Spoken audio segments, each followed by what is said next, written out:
Good evening YouTube, we are back for part 2 of the interior refresh. Chrissy's doing a wee joddy again. This is going to be a theme now. I fumbled the bag a bit, didn't really record this, but to be fair, it's not exactly of much interest to anybody to watch me do it.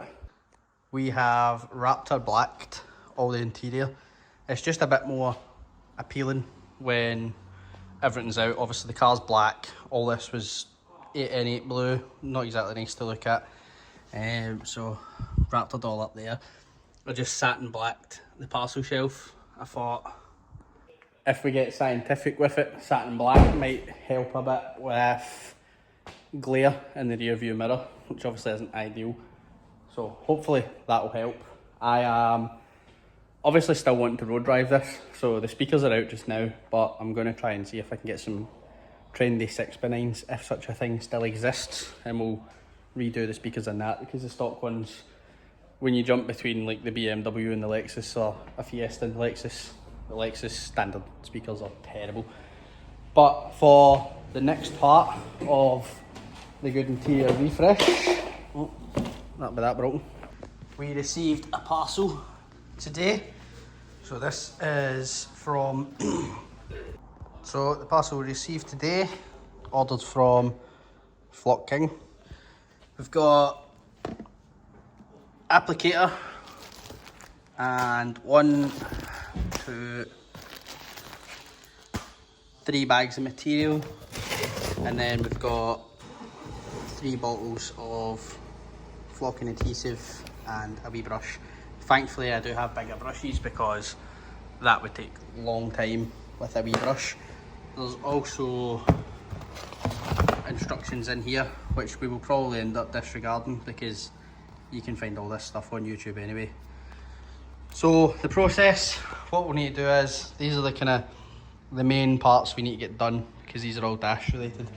I am going to also do the A pillars and the C pillars as well, probably the B pillars, but I still need to take them out of the car.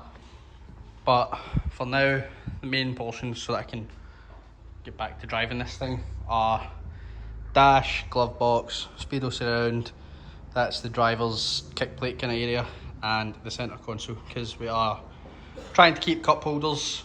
As I said, we still want to drive this thing on the road, and you can't, where am I going to put a can of juice if I get rid of the cup holders? So first up, we'll get all of this covered in the adhesive, and then to my understanding, all you really do is fill this thing with the material, and don't know if I can really show you. You give it a bit of back and forth motion, try and get everything covered up with the material. And the good thing is, if you do miss bits, it's easy enough to come back and kind of just dab it on with the brush. So naturally, I just cracked on. Stuff's actually a bit of a nightmare to work with, to be fair. We've got a couple of kind of clumped up areas on here, but overall, I mean, for the purpose of what it needs to do, it's not bad. We've got glove box, speedo surround, driver's kick plate bit, and the centre console. So need to let that stuff dry. We'll let it dry, come back in, and any kind of wee mist spots after we blow it all down, we'll just dab a bit of glue on and then put more flocking material in. So it's Sunday evening. This is obviously supposed to be an interior video. However, I still need to maybe kind of sort a couple of patches on that before I can put it back in. And I can't help myself. Found a good marketplace find. They're reps, but they were very, very, very, very cheap, and they've got some really good tyres on them. And these will work for skid spares, but they ain't it. So I'm now going to put these on the car and see what kind of spacers and stuff we need. That's going to give me a better idea of setting up heights and stuff, because they're 18s and they're running the kind of sizes of tyres that I plan to be running. So I'm just kind of filling these in and changing these just now, so that the next clip when we're doing interior stuff, you aren't like, oh, the wheels changed. So get the car jacked up, try these on, see what kind of spacers we need. So wheels are test fitted. I now have a rough idea of what needs done to have them on for rolling about purposes. I did, in fact, flip the camera, do a couple of kind of patch pieces on the flocking. The dash hasn't come out 100%. You can kind of pick up some patch areas on the camera. There was one or two wee bits on the centre console and one or two on that. The glove box and that actually came out quite well.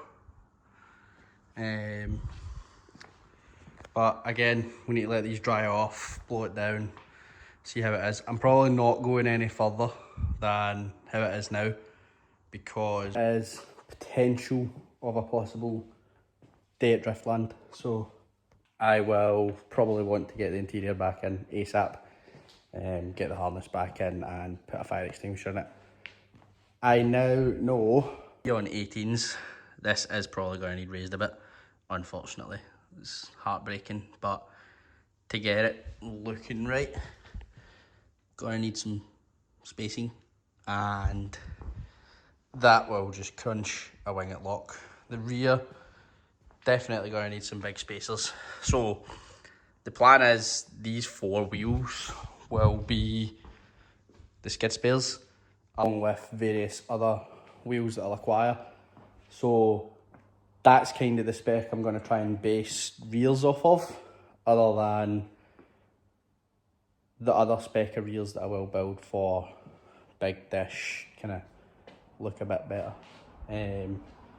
So at least once I know what the rear's going to take to have that fitting well, that's going to kind of dial in for every set of wheels I try and buy. Fronts, I can basically use spacing them out to build front wheels to the right spec so that they'll sit the same regardless. And then that should be everything kind of hunky-dory with that. Height-wise, front's got to come up, rear's got to go down. I think, well, maybe when the front's up it won't look so bad, but I can definitely bring the rear down a touch. Yeah, 100% bring the rear down. And then we'll get it tracked. And that's kind of the majority of all the work done. So it's another day on the same interior video. The Lexus is looking well, to be fair. I have done the normal. Me and the missus came down here while the wee one was at nursery and kind of blasted out getting all the interior back together. It's more just now because we're on a crunch time. There is a private day at Driftland. It's going to be my first time on a track, the Lexus's first time on a track, and we'll see just how different it is from a couple of wet roundabouts and some dry roundabouts. But I'm looking forward to it. Nervous. I did spend a long time doing the wide body, as people will know. But I'll give you a quick look at the interior and then that'll be it for this video. All that's really left to do is get a fire extinguisher and get an alignment done. Alignment's kind of a major. It's not been aligned since coilovers were fitted because I've not drove it really. So as I said in a previous clip, the flocking is not 100%.